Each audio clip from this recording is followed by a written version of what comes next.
Salut à tous, c'est Pang Dacheno, bienvenue sur cette vidéo qui aujourd'hui va parler de notre orgueil individuel par rapport aux autres et à vraiment la collectivité, la planète. On a certainement dû à notre individualisme qui s'est développé ces dernières décennies, par aussi le travail de développement de la personne, développement personnel, mis en avant beaucoup le je suis comme étant créateur de toutes choses et possiblement capable de tout faire. C'est un discours qui peut être super agréable parce que limite ultra narcissique, ça nourrit nos grosses failles narcissiques à se dire je peux changer le monde, je peux transformer la vie des autres, etc., etc. Ce qui nous ramène à un rapport un peu utilitariste de nous-mêmes, à nous dire vu que j'existe, je peux faire la différence dans ce monde. Beaucoup de discours sont autour de cette idée-là, beaucoup de séries, beaucoup de films, beaucoup d'animations, beaucoup de choses sont « vous êtes exceptionnel » et donc attention parce que comme vous êtes un cas parmi tant d'autres, vous n'êtes pas comme ces gens qui sont simplement endormis dans un système qui tous les jours les entraîne à aller métro boulot dodo. Vous êtes différent, vous pouvez l'être. Faites la différence, marquez cette différence. C'est vraiment ultra séduisant. Je pense qu'à peu près chacun d'entre nous aimons cette notion de se dire c'est vrai que moi, je ne suis pas comme eux. Je ne suis pas comme lui, comme elle, comme qui vous voulez. Pourtant, factuellement, il n'y a pas énormément de grandes personnes qui changent le monde. Et on va aller plus loin, c'est que la plupart des personnes, pour changer le monde, ont dû travailler avec d'autres personnes, voire exploiter et écraser d'autres personnes. On le voit en entreprise, on le voit, je relisais des éléments avec Elon Musk qui, sur plein de choses, révolutionne des fonctionnements. Mais pour ça, il n'a pas hésité à porter plainte, menacer, se faire passer comme le fondateur de Tesla alors que c'est pas lui, c'était deux autres personnes. Mais avec un coup de pression et de l'argent, il a réussi à faire en sorte que ce soit lui qui soit mis en avant. C'est un exemple parmi tant d'autres. On peut énormément se dire que à peu près toutes les personnes qui sont arrivées à un certain niveau l'ont fait avec des pertes, des dommages, et pas simplement par leur propre et unique intelligence. On peut reprendre, pour exemple, le fondateur de Facebook, Zuckerberg. Il y a un super film sympa un peu sur la façon dont ça a été conçu, même si ça a été scénarisé. On voit bien que c'est voler un peu à l'autre, se moquer d'autrui, etc. Donc, je fais la différence, je peux changer le monde, mais entre-temps, combien de personnes j'ai pu aussi écraser, abîmer, etc. Cette notion à se dire je suis unique, je suis extraordinaire, c'est un problème parce que c'est là où notre excès d'individualisme devient dès lors inapte à être plus dans l'attention d'autrui. Mais là encore, c'est pas s'oublier. Je suis pas en train de dire que c'est inutile d'être moïste, centré sur soi en premier.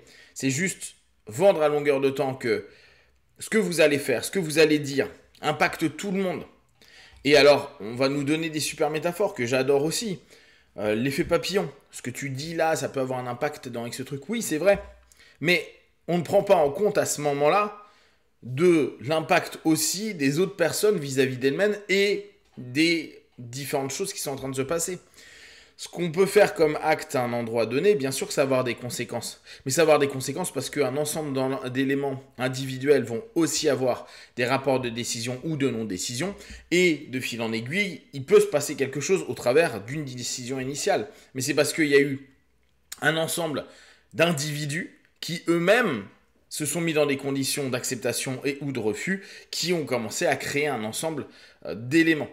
Pensez, et là on peut revenir au niveau plus micro, à ce qui nous concerne au quotidien, que ce que l'on dit, ce que l'on fait, la manière dont on se comporte vis-à-vis des gens, c'est 100% nous qui sommes responsables de ce que l'autre va vivre. Mais se prendre pour un mini-dieu, c'est un dieu individualiste. Dire, moi j'ai pouvoir de joie et de tristesse sur autrui, j'ai pouvoir de changer l'état d'esprit d'autrui. Alors bien sûr, moi je suis pour des gens qui vont plutôt sourire dans la rue pour partager une énergie qui peut être positive, ça ne veut absolument pas dire que les 10 secondes où la personne va peut-être sourire intérieurement parce qu'elle répond à la suggestion que vous lui proposez, ça va lui changer sa journée. Peut-être oui, peut-être non, ou peut-être ça va juste ouvrir quelque chose où la personne va elle-même nourrir son auto-hypnose, ses auto-suggestions pour se dire « ouais, bah là, je peux tenter d'être plus positif ». Se dire « ouais, mais c'est grâce à moi, ou par mon sourire, ou par mon attitude que les gens, je les ai influencés », c'est se prendre pour quelque chose que l'on n'est pas. On peut être initiateur de quelque chose, on peut être une petite lumière, mais en gros, on est cette petite flamme de bougie. Mais c'est pas dit que ce soit nous qui allons mettre le feu partout. Et c'est surtout oublier que l'autre aussi, il a peut-être son petit briquet et sa petite flamme. C'est juste qu'on ne le voit pas à ce moment-là, c'est juste qu'il y a peut-être un coup de vent dessus à cet instant-là et qu'elle est en train de vaciller. Et reprendre cette notion de se dire, attention, je peux avoir un impact sur autrui, mais l'autre est aussi une personne avec ses intentions, ses envies, ses désirs, ses décisions, ses volontés, c'est hyper utile parce que ça nous permet d'enlever énormément d'orgueil. On a beaucoup d'orgueil.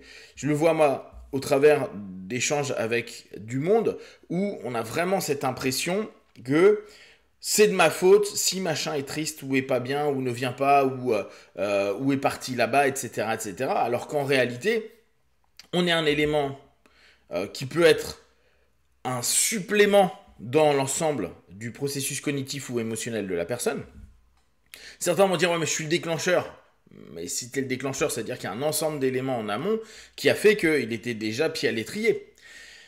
Nous remettre dans une notion à se dire « je suis responsable d'un certain nombre d'éléments, mais qui sont, au bout du compte, liés à ce que je peux faire et au peu d'impact que je peux avoir sur les gens ». Ce qui ne veut pas dire que vous n'en avez pas. Hein. Mais sans rentrer dans un truc hyper narcissique, vous allez changer la vie des gens, vous allez modifier la face de la planète, vous allez vous rendre compte que de toute façon, les principes d'homéostasie perso et de groupe ramènent à peu près au même fonctionnement que même après un trauma. On le voit au niveau macro, même après des guerres, on voit les sociétés qui refonctionnent quasiment sur les mêmes thèmes qu'avant la guerre ou avant le conflit.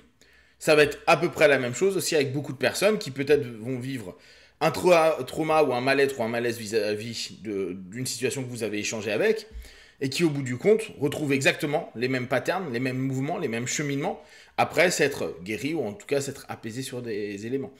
L'élément homéostasique est quand même très présent et le retour à ce qui est déjà connu se fait relativement facilement. Bien sûr, il y a des cas, c'est différent.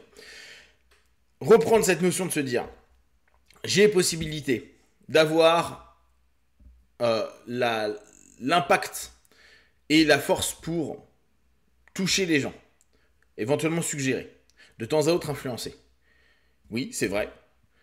Croire que tout ce que l'on va faire, dire, partager a un pouvoir qui est absolu sur autrui, sans jamais prendre l'autre comme un individu avec lui-même son propre processus, lui-même sa même façon de penser, lui-même ses orientations, c'est dès lors renourrir quelque chose en nous qui nous fait croire en une toute-puissance qui à un moment ou à un autre va se retourner sur nous parce que la vie va nous montrer qu'on n'est pas tout puissant sur tout. On le voit avec des gens qui vont tomber malades, qui vont vivre des choses qu'ils n'avaient pas prévues, qu'ils ne pouvaient pas prévoir de toute façon, un incident, un accident, et se retrouver à se rendre compte qu'ils n'ont pas prise sur les choses. Parce que sur plein de choses, on n'en a pas prise. On n'a pas plus prise sur autrui. On peut parfois créer de l'emprise, malheureusement, mais là, c'est une stratégie, une volonté perverse, entre guillemets, de la personne. Mais la plupart du temps, les gens sont responsables de ce qu'ils vivent, vous êtes responsable de ce que vous vivez, vous êtes responsable de ce que vous partagez, avec la responsabilité potentiellement du retour que l'autre va vous donner dans sa propre responsabilité, mais chacun a le droit, la possibilité, la capacité à décider, choisir, apprendre ou pas la suggestion ou l'orientation que vous êtes en train de proposer. Donc revenons à quelque chose de plus humble et développons cette humilité en prenant conscience des impacts, des partages, des mouvements qu'on peut créer, initier, ou que les gens peuvent créer, initier sur nous. Si vous avez des questions et des remarques, partagez sur Facebook, YouTube, j'y répondrai le plus rapidement possible. Comme d'habitude, de tout ce que je propose, ne prenez que ce qui est bon et juste pour vous, testez, observez, analysez et concluez. Be one, ciao.